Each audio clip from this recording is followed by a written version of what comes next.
दिवसों में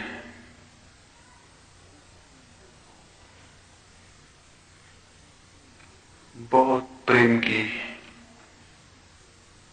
और बहुत शांति की, आनंद की वर्षा हमारे हृदयों में रही। और मैं तो उन पक्षियों में से हूं जिनका कोई निर्णय नहीं होता, और मुझे आपने अपने हृदयों में जगह दी।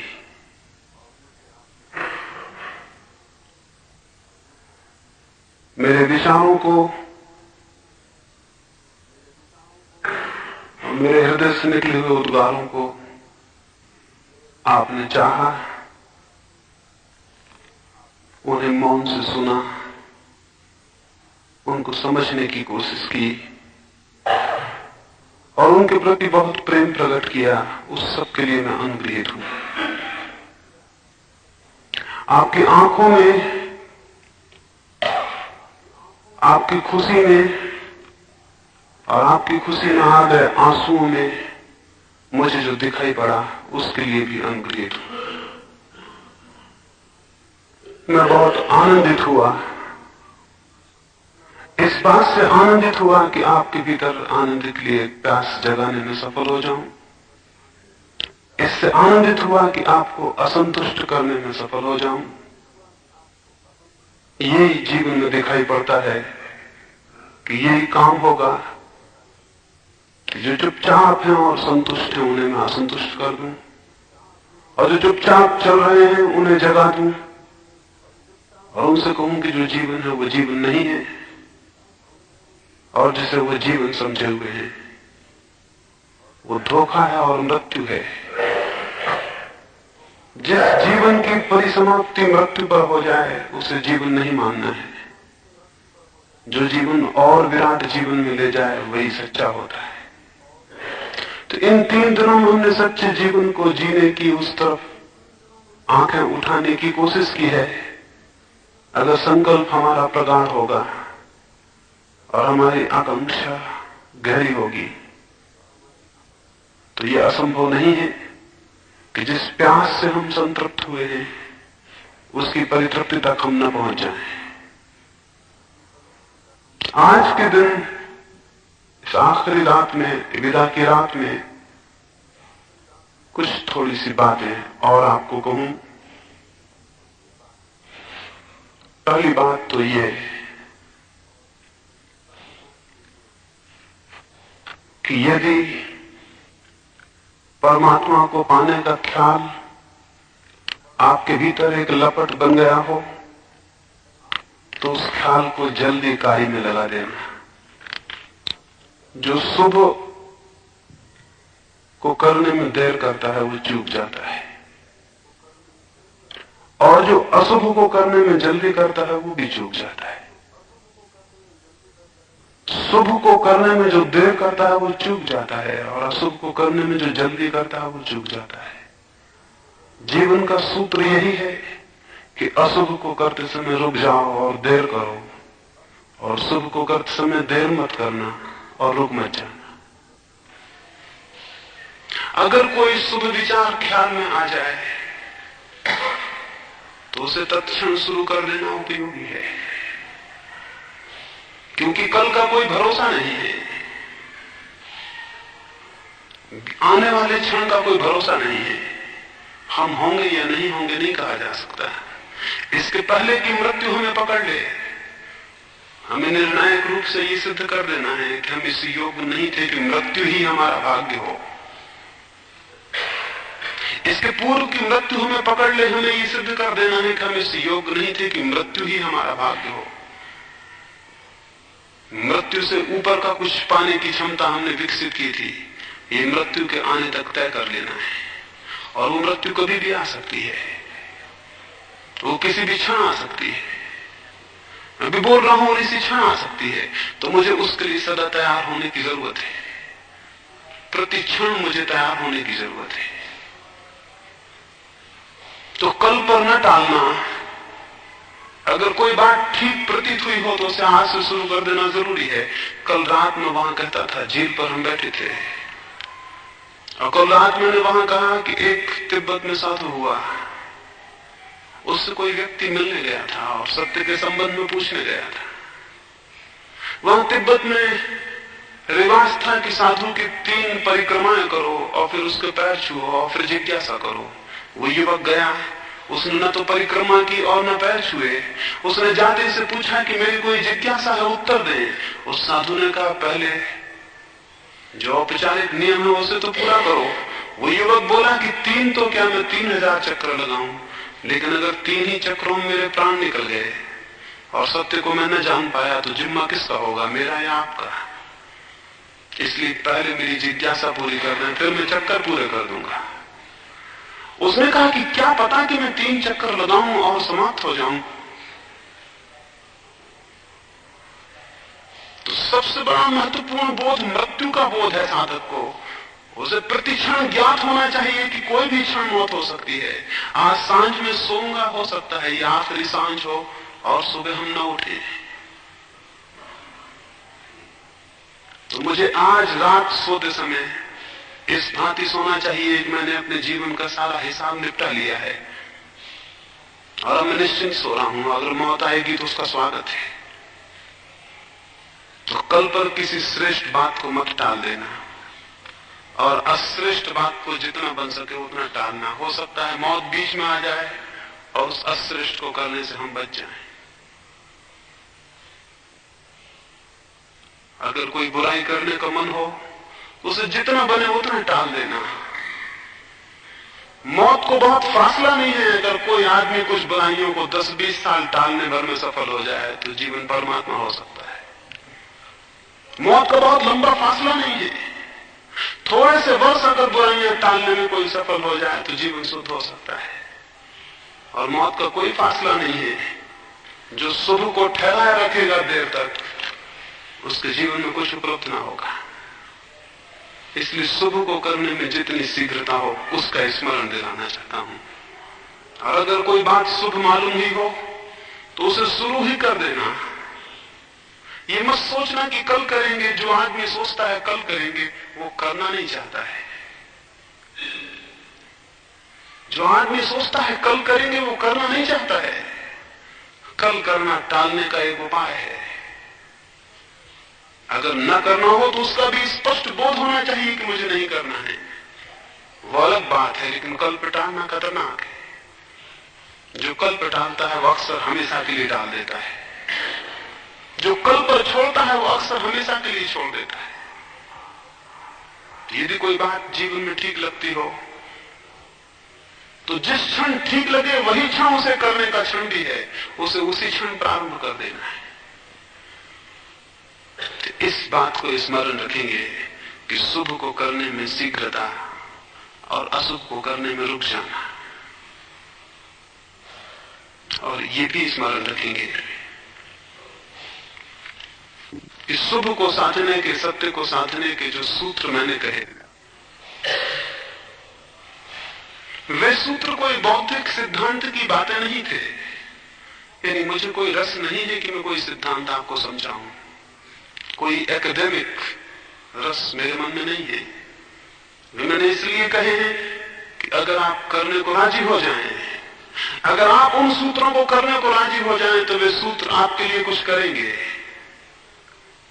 अगर आप उनको करने को राजी हुए तो वे सूत्र आपके लिए कुछ करेंगे। और अगर आपने उनको उपयोग किया तो वे सूत्र आपको परिवर्तित कर देंगे। वे सूत्र बहुत जीवित हैं। वे जीवित अग्नि की तरह हैं। अगर थोड़ा ही उसे जगाया तो आप नए व्यक्ति का अपने भीतर जन्म अनुभव कर सकते हैं। एक जन्म हमें मां बाप से मिलता है, वो कोई जन्म नहीं है। वो एक और नई मृत्यु का आगमन है। वो एक और चक्कर है जिसमें अंत में मृत्यु आएगी। वो कोई जन्म नहीं है। वो केवल एक और नए शरीर का धारण है। एक और भी जन्म है जो मां बाप से नहीं मिलता, जो साधना से मिलता है।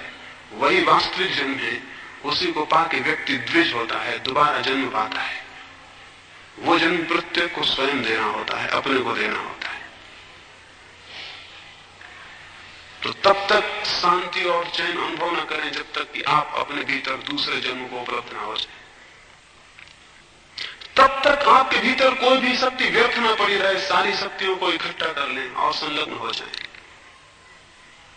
तो जो थोड़े से सूत्र मैंने कहे हैं, अगर श्रम पूर्वक और संकल्प पूर्वक उन पर काम किया तो आप बहुत जल्दी पाएंगे कि आपके भीतर एक नए व्यक्ति का जन्म हो रहा है, एक बिल्कुल अभिनव व्यक्ति का जन्म।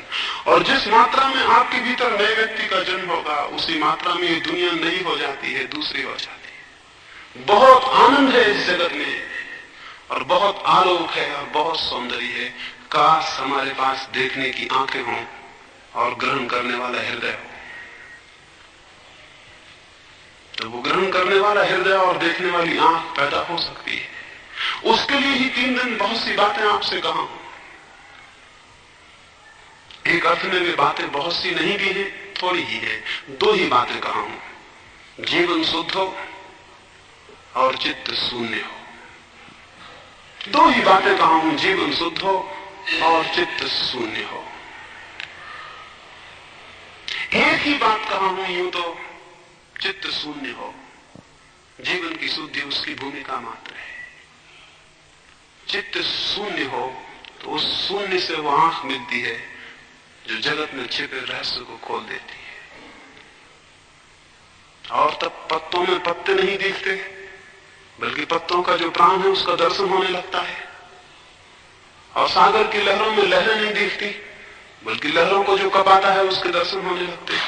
और मनुष्य में तब देह नहीं दिखती, बल्कि देहों के भीतर जो प्राण निस्पंदित है उसका अनुभव होने लगता है। और तब कैसे आश्चर्य का और कैसे चमत्कार का अनुभव होता है, उसे कहने का कोई उपाय नहीं है। उस रहस्य के लिए आमंत्रित किया है और आह्वान किया है, और उस रहस्य तक पहुंचने की छोटे से सूत्र आपको कहे। वे सूत्र सनातन हैं, वे सूत्र मेरे या किसी और के नहीं है। वे सूत्र सनातन हैं, और जब से मनुष्य में दिव्य की जिज्ञासा है, तब से सक्रिय है। उन सूत्रों का किसी धर्म से कोई वास्ता नहीं है, किसी ग्रंथ से कोई वास्ता नहीं है, वे शाश्वत है। और जब कोई ग्रंथ ना थे और कोई धर्म ना थे, तब भी वे थे। और अगर कल सारे धर्म ग्रंथ नष्ट हो जाएं और सारे मंदिर मस्जिद गिर जाएं, तब भी वे होंगे। धर्म शाश्वत है, संप्रदाय बनते हैं और मिट जाते हैं। धर्म शाश्वत है, शास्त्र बनते हैं और मिट जाते हैं। धर्म शास्त्र शाश्वत है, तीर्थंकर और पैगंबर पैदा होते हैं और विलीन हो जाते हैं। ये हो सकता है एक वक्त आए कि हम भूल जाएं कि कभी कृष्ण हुए, महावीर हुए, क्राइस्ट हुए, बुद्ध हुए, लेकिन धर्म नष्ट नहीं होगा। धर्म तब तक नष्ट नहीं होगा जब तक मनुष्य के भीतर आनंद की प्यास और जिज्ञासा है, जब तक मनुष्य दुख से ऊपर उठना चाहता है।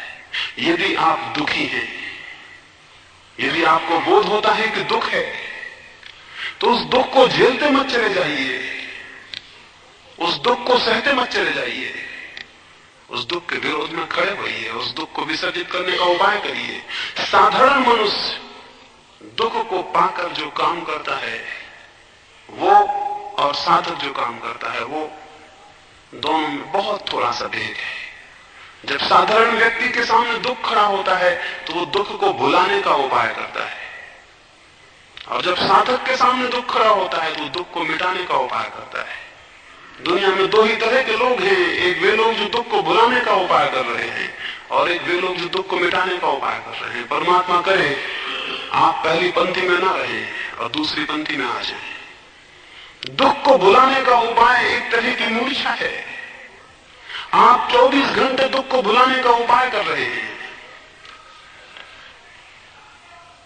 आप लोगों से बातें कर रहे हैं, या संगीत सुन रहे हैं,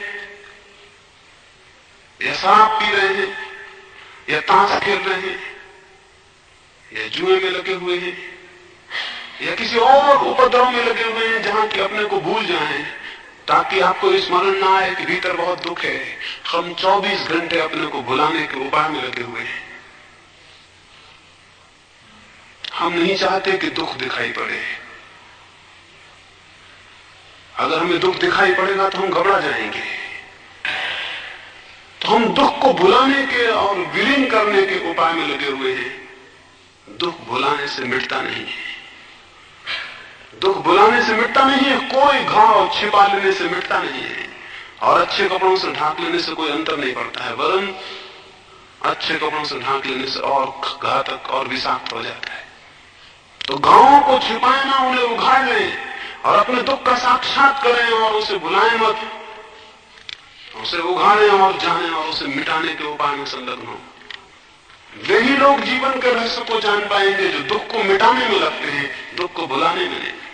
और मैंने कहा दो ही तरह के लोग हैं, उन लोगों को मैं धार्मिक कहता हूं जो दुख को मिटाने का उपाय खोज रहे हैं, और उन लोगों को अधार्मिक कहता हूं जो दुख को भुलाने का उपाय खोज रहे हैं। आप स्मरण करें कि आप क्या कर रहे हैं, दुख को भुलाने का उपाय खोज रहे हैं। क्या आप सोचते हैं अगर आपके सारे उपाय छीन लिए जाएं तो आप बहुत दुखी नहीं हो जाएंगे? एक राजा को ऐसा एक बार हुआ, उसके एक वजीर ने, उसके एक मंत्री ने उसको कहा कि अगर किसी आदमी को हम बिल्कुल अकेला बंद कर दें तो वो 3 महीने में पागल हो जाएगा। राजा ने कहा कैसे हो जाएगा? हम उसे अच्छे खाने की व्यवस्था देंगे, अच्छे वस्त्र देंगे। फिर भी उस वजीर ने कहा वो हो जाएगा। क्यों? क्योंकि उस अकेलेपन में अपने दुख को न भुला सकेगा। राजा ने कहा हम देखेंगे। और गांव में जो सबसे स्वस्थ आदमी हो, सबसे युवा हो, सबसे प्रसन्न, उसको पकड़ लिया जाए। गांव में एक युवक था जिसके सौंदर्य की, जिसके स्वास्थ्य की चर्चा थी। उस युवक को पकड़ लिया गया और उसे एक कोठरी में बंद कर दिया गया। उसे सारी सुख सुविधा दी गई, अच्छा भोजन, अच्छे वस्त्र, लेकिन उसे समय को भुलाने का कोई उपाय नहीं दिया गया। वो खाली दीवाने और कमरा, और पहरे पर जो आदमी था वो भी ऐसा रखा कि उसकी भाषा ना समझे। उसे रोटी पहुंचा दी जाती, भोजन पहुंचा दिया जाता, पानी पहुंचा दिया जाता, और वो बंद था। एक दो दिन वो बहुत चिल्लाया कि मुझे क्यों बंद किया गया है।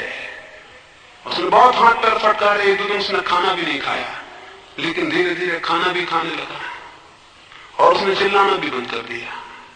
5-7 दिन के बाद देखा गया कि वो आदमी बैठा हुआ अकेले अपने से बातें कर रहा है।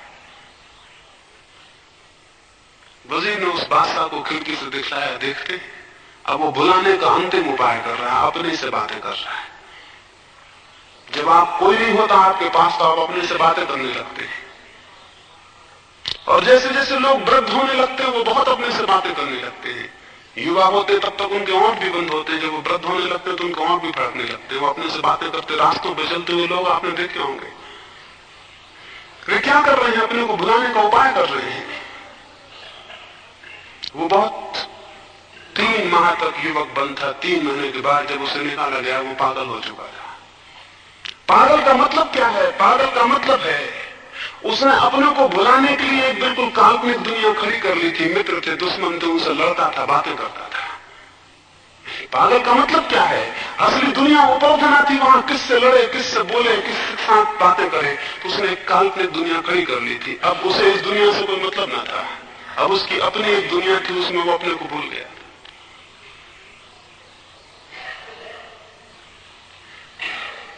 वो युवक पागल हो गया। आप में से कोई भी पागल हो जाएगा। अगर आपको सुबह से दुकान पर और काम पर ना जाना पड़े, और सुबह से उठ के लोगों से लड़ना झगड़ना ना पड़े, और सुबह से उठ कर आपको व्यर्थ की बकवास में पलायन न मिले, और व्यर्थ के कामों में आप अपने को ना उलझा पाए, अगर 24 घंटे आपको उलझाव ना हो और आप खाली छोड़ दिए जाएं, आप पागल हो जाएंगे। क्योंकि उलझाव की वजह से जो दुख आपके भीतर है वो आपको दिखाई नहीं पड़ता। अगर वो पूरा दुख दिखाई पड़ेगा तो आप आत्मघात कर लेंगे, और या फिर आप उपाय खोज लेंगे काल्पनिक पागल हो जाने के, जिसमें अपने दुख को भूल जाएं। धार्मिक व्यक्ति वो है जिसे अगर बिल्कुल अकेला छोड़ दिया जाए, बिल्कुल अकेला, तो भी उसे कोई दुख नहीं होगा, वो कोई उपाय नहीं खोजेगा। वह जर्मनी में एक साधु था, एक हार्ट, वो एक दिन वन में गया हुआ था और एक दरख्त के नीचे अकेले में बैठा हुआ था। उसके कुछ मित्र भी वन विहार को गए थे। उन्होंने देखा एक हार्ट अकेला है, वे उसके पास गए और उन्होंने उससे कहा कि मित्र, हमने देखा तुम अकेले बैठे हो, सोचा चलो तुम्हें कंपनी दे, तुम्हें साथ दे। एक हार्ट ने उनकी तरफ देखा और कहा कि मित्रों, इतनी देर तक मैं परमात्मा के साथ था, तुमने आके मुझे अकेला कर दिया। एक हाथ ने कहा इतनी देर में परमात्मा के साथ था क्योंकि अपने साथ था, तुमने आके मुझे अकेला कर दिया। अद्भुत उसने बात कही। हम उसके विपरीत हैं, हम 24 घंटे किसी के साथ हैं कि कहीं अपना साथ ना हो जाए। हम 24 घंटे किसी ना किसी के साथ हैं कि कहीं अपना साथ ना हो जाए। अपने से हम डरे हुए हैं। इस जगत में सब लोग अपने से डरे हुए हैं। ये अपने से डरा हुआ होना खतरनाक है। मैंने जो सूत्र कहे वे आपको अपने से परिचित कराएंगे और अपने भय को मिटाएंगे, और आप उस स्थिति में खड़े होंगे कि अगर आप इस जमीन पर बिल्कुल अकेले हों, बिल्कुल अकेले की जमीन पर कोई भी ना हो, तो भी आप उतने ही आनंद में होंगे जितने की तब जबकि जमीन भरी हुई है। आप अकेले में उतने ही आनंद में होंगे जितने की तब जबकि आप भीड़ में हैं। वही आदमी केवल मृत्यु से नहीं डरेगा जिसने अकेले होने का आनंद लिया है, क्योंकि मृत्यु अकेला कर देती है। और क्या करती है? आप मृत्यु से इतने डरते हैं, उसका कुल कारण इतना है कि आप तो थे ही नहीं, भीड़ थी, और मौत भीड़ छीन लेगी, सारे संबंध छीन लेगी और आप अकेले हो जाएंगे। अकेलापन भय देता है। इन 3 दिनों में हमने जो ध्यान की बात की वो मूलतः बिल्कुल अकेले में, टोटल लोनलीनेस में जाने के प्रयोग है। एकदम अकेले में अपने भीतर जाने के प्रयोग है। उस केंद्र पर जाना है जहां आप ही हो और कोई भी नहीं है। और वो केंद्र अद्भुत है। उस केंद्र को जो अनुभव कर लेता है वो अनुभव करता है उन गहराइयों को जो समुद्र के नीचे होती हैं। हम केवल समुद्र की लहरों पर तैर रहे हैं और हमें पता नहीं कि इन लहरों के नीचे अनंत गहराइयां छिपी हुई हैं, जहां कभी कोई लहर नहीं गई, जहां कभी किसी लहर ने कोई प्रवेश नहीं किया है। अपने ही भीतर बहुत गहराइयां हैं अकेलेपन में। जितने आप दूसरे लोगों से दूर होकर अकेले में चलेंगे, अपने में चलेंगे, दूसरों को छोड़ेंगे और स्वयं में चलेंगे, उतनी ही ज्यादा गहराई में, उतनी ही ज्यादा गहराई में आप पहुंचेंगे। और ये बड़ा रहस्य है कि आपके भीतर आप जितनी गहराई में पहुंचेंगे, आपका बाहर जीवन उतनी ऊंचाई को उपलब्ध हो जाएगा। ये गणित का नियम है, ये जीवन के गणित का नियम है। आप अपने भीतर जितनी गहराई पालेंगे उतने ही आपके जीवन में बाहर ऊंचाई उपलब्ध हो जाएगी। जो अपने भीतर जितना कम गहरा होगा वो बाहर उतना ही नीचा होगा। जो अपने भीतर बिल्कुल गहरा नहीं होगा बाहर उसकी कोई ऊंचाई नहीं होगी। हम उनको महापुरुष कहते हैं, हम उनको महापुरुष कहते हैं जिनके भीतर गहराई होती है और उस गहराई के परिमाण में उनके बाहर ऊंचाई हो जाती है। तो अगर जीवन में ऊंचाई चाहिए तो स्वयं में गहराई चाहिए होगी। स्वयं में गहराई का उपाय समाधि है। समाधि अंतिम गहराई है। उस समाधि के लिए कैसे हम चरण रखें और कैसे अपने को साधें और संभालें और कैसे वे बीज बोएं जो कि परमात्मा के फूलों में परिणत हो सकते हैं, उनकी बहुत थोड़ी सी बातें आपसे कही हैं। पर यदि उन थोड़ी सी बातों में से भी कुछ आपकी स्मृति को पकड़ लें और कोई बीज आपके हृदय की भूमि में पड़ जाए तो कोई कारण नहीं है कि उसमें अंकुर आ जाए और आप एक नए जीवन को अनुभव कर सकें। जिस जीवन को आप जीते रहे हैं उसे वैसा ही जिए जाने की आकांक्षा को छोड़ दें, उसमें कोई अर्थ नहीं है। उसमें कुछ नए को जगह दे, कुछ नवीन को जगह दे। जैसे आप जीते रहे हैं अगर वैसे ही जीते जाएंगे तो सिवाय मृत्यु के और कोई परिणाम नहीं होगा। ये आकांक्षा और ये अतृप्ति पैदा हो सके उसके सिवाय और मेरा कोई मन नहीं है। साधारणतः लोग कहते हैं धर्म संतोष है और मैं कहता हूं धार्मिक लोग बड़े असंतुष्ट लोग होते हैं। समस्त जीवन से उनके मन में असंतोष होता है और तभी वे धर्म की तरफ उत्सुक होते हैं। तो मैं आपको संतोष कहने को नहीं करता हूं, नहीं कहता हूं कि आप संतोष करें। मैं आपसे कहूंगा कि असंतुष्ट हो जाएं, परिपूर्ण आत्मा से असंतुष्ट हो जाएं, आपके प्राण और मन का कण कण असंतुष्ट हो जाए, असंतुष्ट हो जाए दिव्य के लिए, असंतुष्ट हो जाए सत्य के लिए, उस असंतोष की अग्नि में आपका नया जन्म होगा। इस नए जन्म के लिए एक क्षण भी न खोएं और इस नए जन्म के लिए समय का कोई व्यवधान न डालें। और इस नए जन्म के लिए ये भी स्मरण रखें, कल कोई मुझसे पूछता था कि क्या इस तरह की साधना करके हमें संसार से दूर चला जाना होगा, क्या हमें सन्यासी हो जाना होगा, क्या हम ये शून्य साधेंगे तो हमारे संसार का क्या होगा, हमारे परिवार का क्या होगा। इस संबंध में भी जरूरी है कि संत दिन मैं आपसे कुछ कहूं। मैं आपको ये कहूं कि धर्म परिवार का और संसार का विरोधी नहीं है। धर्म परिवार और संसार का विरोधी नहीं है। और ये जो बात हमारे दिमाग में पैदा हो गई है पिछले वर्षों में, पिछली सदियों में, उसने हमें और हमारे धर्म को बहुत नुकसान पहुंचाया है। धर्म संसार का विरोधी नहीं है, धर्म परिवार का विरोधी नहीं है, धर्म का संबंध सब छोड़ के भाग जाने से नहीं है। धर्म तो आत्मिक परिवर्तन है, परिस्थिति से उसका कोई वास्ता नहीं है, मनस्थिति से उसका वास्ता है। वो मन को बदलने की बात है, परिस्थिति को बदलने की बात नहीं है। आप अपने को बदलें, बाहर जो दुनिया है उसे छोड़कर भागने से थोड़ी कोई बदलता है। अगर मैं घृणा से भरा हुआ हूं तो मैं जंगल में जाके क्या करूंगा, मैं वहां भी घृणा से भरा रहूंगा। अगर मैं अहंकार से भरा हुआ हूं तो मैं पर्वतों पर जाके क्या करूंगा, मैं वहां भी अहंकार से भरा रहूंगा। एक खतरा हो सकता है, समाज में था, भीड़ में था तो अहंकार का रोज रोज पता चल जाता था। हिमालय की ठंडक में पहाड़ पर बैठकर वहां लोग मौजूद न होंगे, अहंकार का पता न चलेगा। अहंकार का पता न चलना एक बात है और अहंकार का मिट जाना बिल्कुल दूसरी बात है। एक साधु के संबंध में मैंने सुना है, वो 30 वर्ष तक हिमालय पर थे और उन्हें ऐसा प्रतीत हुआ उन 30 वर्षों में कि वे परिपूर्ण शांत हो गए, अहंकार विलीन हो गया है। फिर उनके कुछ शिष्यों ने एक बार उनसे कहा कि नीचे मेला है और आप मेले में चले।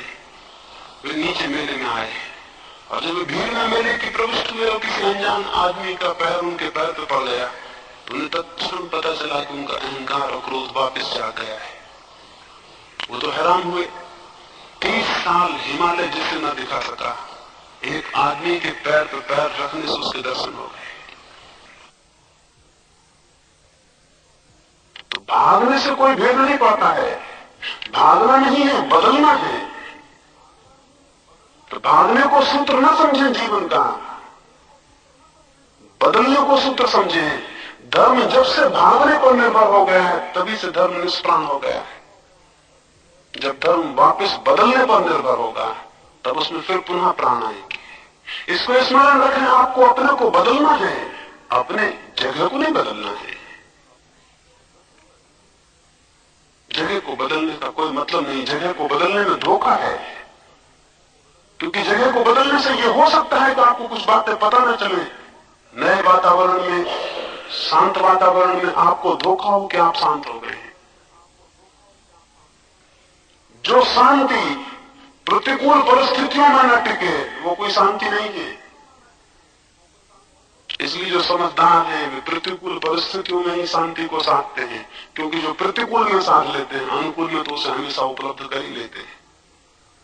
इसलिए जीवन से भागने की बात नहीं, जीवन को परीक्षा समझें और इसे स्मरण रखें कि आपके आसपास जो लोग हैं वे सब सहयोगी हैं। वो आदमी भी आपका सहयोगी है जो सुबह आपको गाली दे जाए, उसने एक मौका दिया है आपको, चाहे तो अपने भीतर प्रेम को साध सकते हैं। वो आदमी आपका सहयोगी है जो आप पर क्रोध को प्रकट करे, वो आदमी आपका सहयोगी है जो आपकी निंदा कर जाए, वो आदमी आपका सहयोगी है जो आप पर कीचड़ उछालता हो, वो आदमी भी आपका सहयोगी है जो आपके रास्ते पर कांटे बिछा दे, क्योंकि वो भी एक मौका है और परीक्षा है। और चाहें और उसे पार हो जाएं तो आपके मन में उसके प्रति इतना ऋण होगा जिसका हिसाब नहीं। साधु जो नहीं सिखा सकते हैं इस जगत में शत्रु सिखा सकते हैं। मैं पुनः कहूं, साधु जो नहीं सिखा सकते हैं इस जगत में, शत्रु सिखा सकते हैं। अगर आप सजग हैं और सीखने की समझ है तो आप जिंदगी के हर पत्थर को सीढ़ी बना सकते हैं, और नहीं तो ना समझ सीढ़ियों को भी पत्थर समझ लेते हैं और उनसे ही रुक जाते हैं। अन्यथा हर पत्थर सीढ़ी हो सकता है अगर समझ हो। अगर समझ हो तो हर पत्थर सीढ़ी हो सकता है। इसे थोड़ा विचार करें। आपको अपने घर में, परिवार में जो जो बातें पत्थर मालूम होती हों कि इनकी वजह से मैं शांत नहीं हो पाता, उन्हीं को साधना का केंद्र बनाएं और देखें कि वही आपको शांत होने में सहयोगी हो जाएंगी। कौन सी बात आपको नहीं बनाती? परिवार में क्या अड़चन है? कौन सी बात आपको रोकती है? जो बात आपको रोकती हो जरा विचार करें।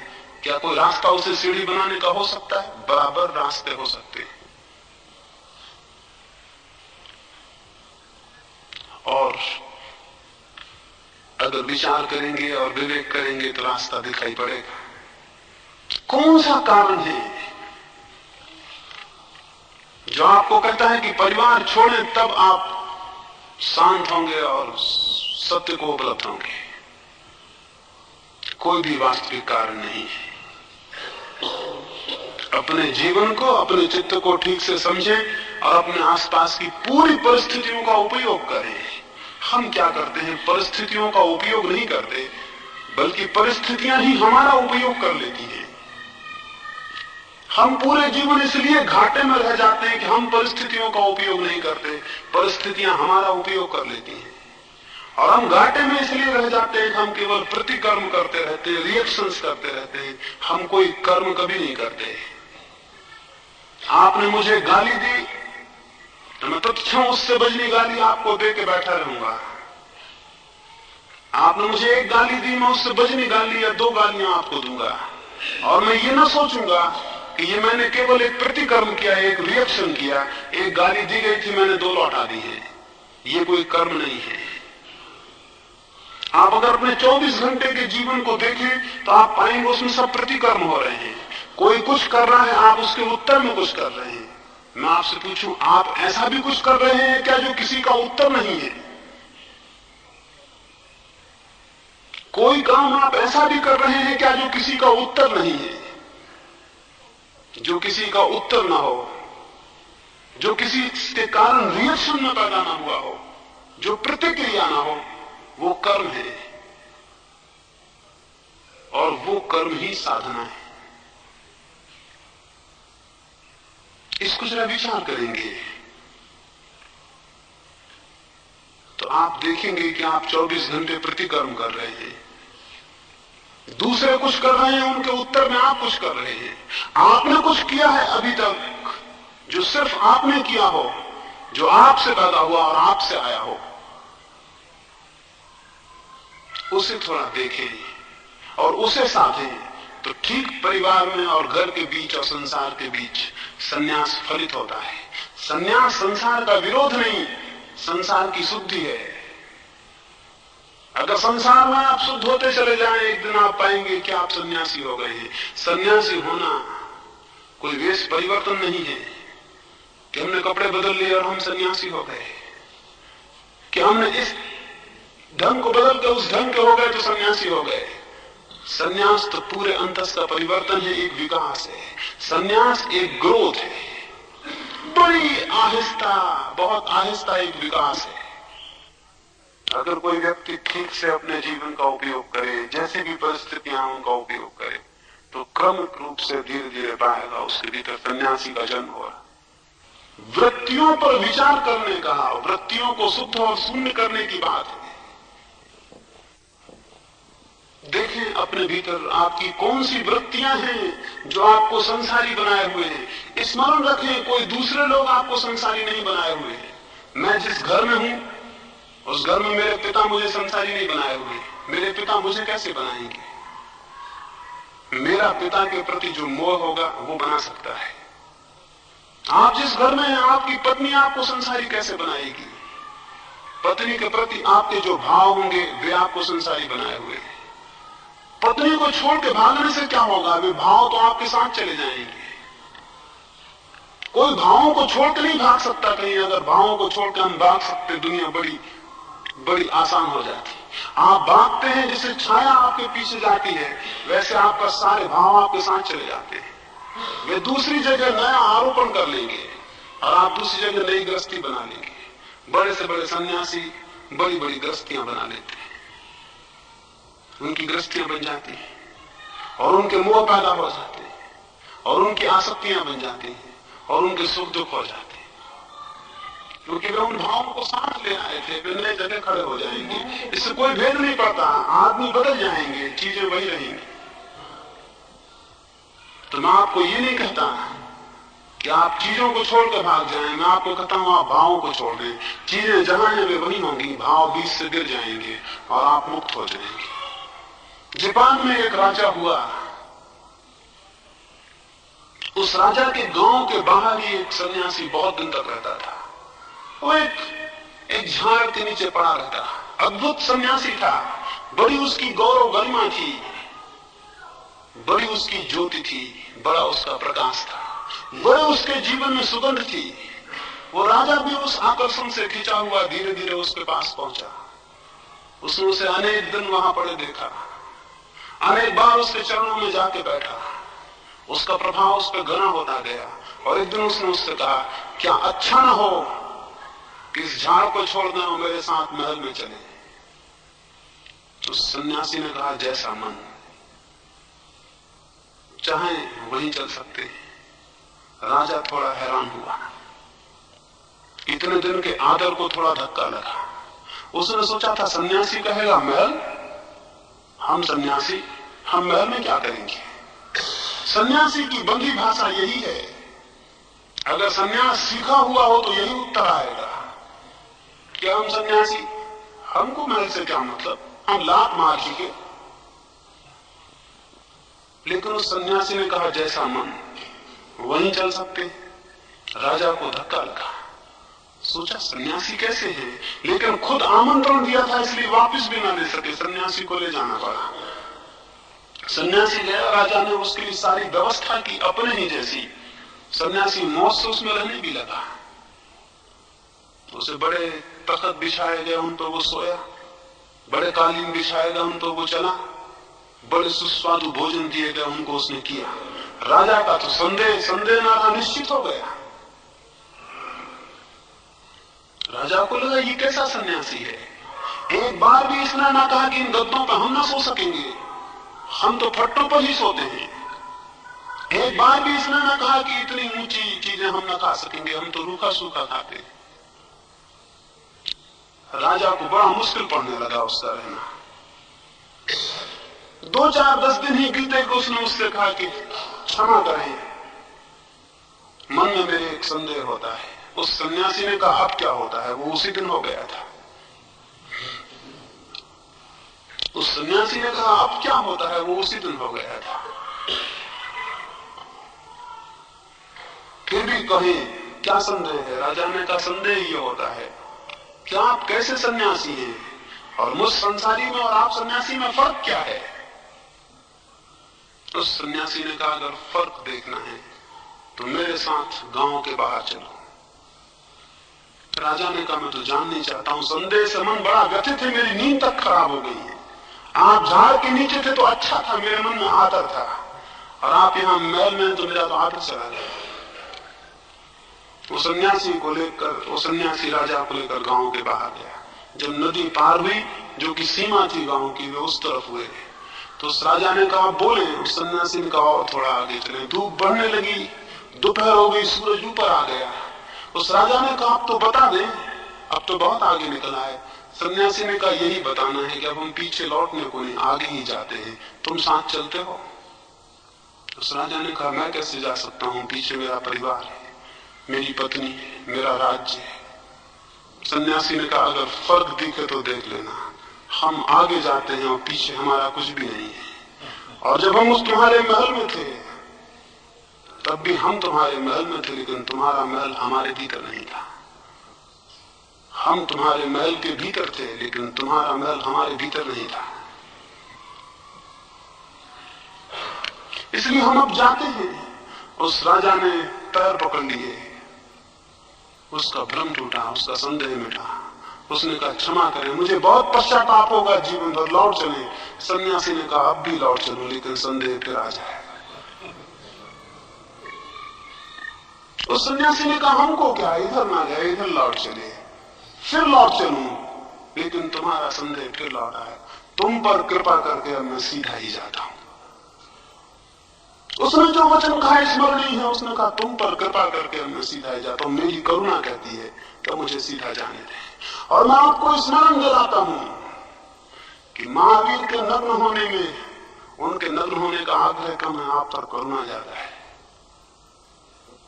और सन्यासी का जंगल में पड़े रहने में, जो सच में सन्यासी है, उसका जंगल से मोह कम है, आप पर करुणा ज्यादा है। और नग्न द्वार द्वार भिक्षा मांगने में, भिक्षा मांगने का आग्रह कम है, आप पर करुणा ज्यादा है। अन्यथा वो बिना भिक्षा मांगे आपके घर भी ले सकता है और बाहर सड़क पर पड़े रहने की बजाय महल में भी सो सकता है। सन्यासी को कोई भेद नहीं पड़ता है। हाँ, झूठे सन्यासी को पड़ता होगा, सन्यासी को कोई भेद नहीं पड़ता है। भेद इसलिए नहीं पड़ता है कि उसके चित्त में कुछ प्रविष्ट नहीं होता है। चीजें अपनी जगह हैं, महल की दीवारें अपनी जगह हैं, गद्दियां जिन पर हम बैठे हैं वे अपनी जगह हैं। वे अगर मेरे चित्त में प्रवेश ना करें तो मैं उनसे अछूता हूं और दूर हूं। तो आप जहां हैं उसे छोड़ने को मैं नहीं कहता हूं, आप जो हैं उसको बदलने को कहता हूं। आप जहां हैं वहां से भागने को नहीं कहता हूं। कमजोर भागते होंगे, आपको तो मैं बदलने को कहता हूं। और बदलना असली बात है। सजग हों अपनी चित्त स्थिति के प्रति और उसे बदलने में लग जाएं। कोई एक बिंदु पकड़ने और उसे बदलने में लग जाएं। बूंद बूंद करके सागर भर सकता है। बूंद बूंद चल के परमात्मा उपलब्ध हो सकता है। एक एक बूंद चले, ज्यादा चलने को नहीं कहता। एक एक बूंद चले और बूंद बूंद चल के परमात्मा उपलब्ध हो सकता है। बहुत मत सोचे कि मेरी सामर्थ्य ज्यादा नहीं है, मैं कैसे पहुंचूंगा। कोई मुझसे कहता था कमजोर हैं हम, सामर्थ्य हमारी कम है, हम कैसे पहुंचेंगे। कितने ही कमजोर हों, एक कदम चलने योग सबकी सामर्थ्य है। और क्या मैं आपको पूछूं कि बड़े से बड़े समर्थ भी एक कदम से ज्यादा कभी एक बार में चले। बड़े से बड़े समर्थ भी एक कदम से ज्यादा एक बार में कभी नहीं चले। और एक कदम चलने योग सामर्थ्य सबकी है और सदा है। तो एक कदम चले और फिर एक कदम चले और फिर एक कदम चले। एक ही कदम चलना है सदा, पर एक ही कदम जो चलता चला जाता है वो अनंत फासले पूरे कर लेता है। और जो ये सोच के कि एक कदम चलने वाले हम कहां पहुंचेंगे रुक जाता है, वो कहीं भी नहीं पहुंच पाता है। तो उस एक कदम चलने के लिए मैं आमंत्रण देता हूं। और इन दिनों इतने प्रेम से मेरी बातों को सुना है, इतनी शांति से उनको सुना है, उस कितने आनंद को, कितने अनुग्रह को मैंने अनुभव किया है। बहुत अनुग्रहित हुआ हूं। हृदय में जो जगह दी है उससे बहुत अनुग्रहित हुआ हूं। उसके लिए बहुत बहुत धन्यवाद और मेरे प्रेम को स्वीकार करें। अब हम आज के अंतिम ध्यान के प्रयोग के लिए बैठेंगे और उसके लिए विदा होंगे। इस आशा से विदा करता हूं कि जब हम दोबारा मिलेंगे तो मैं पाऊंगा आपकी शांति बढ़ी है और आपका आनंद बढ़ा है। और मैं पाऊंगा कि जिस कदम को उठाने के लिए मैंने कहा था वो आपने उठाया है। और मैं पाऊंगा कि कुछ अमृत की बूंदें आपके करीब आई हैं और आप कुछ अमृत के करीब पहुंचे हैं। परमात्मा करे एक कदम, कम से कम एक कदम उठाने की सामर्थ्य आपको दे। शेष कदम उसके बाद अपने आप उठ जाते हैं। रात्रि के ध्यान